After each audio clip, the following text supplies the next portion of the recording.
ko na spoken dollar eh. Pero pag pinagtagalog mo, kuya, speak Tagalog. Bakit? Kung yung sentence. Ha? Bakit yung buong sentence, buong pangungusap. Buong sentence ng ano? Magsalita ko ng Tagalog na buong pangungusap. Ito ay isang inay naglalaro ng cellphone lagi. Cellphone, no? Ito pa yung bunso ko. Spoken dollar. Ito Pero pag ay isang pinagtagalog mo. ADHD na bata.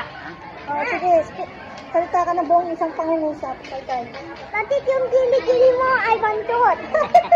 Kasi, ang asim ikaw! Sa'yo kaya ang asim? Ikaw ay asim! At yung ninong mo!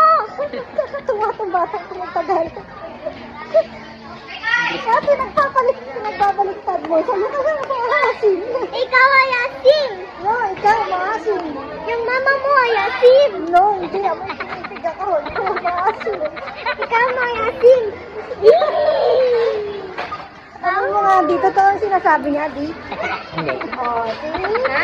Di naman. Yes naman. Ano ba yung kilikili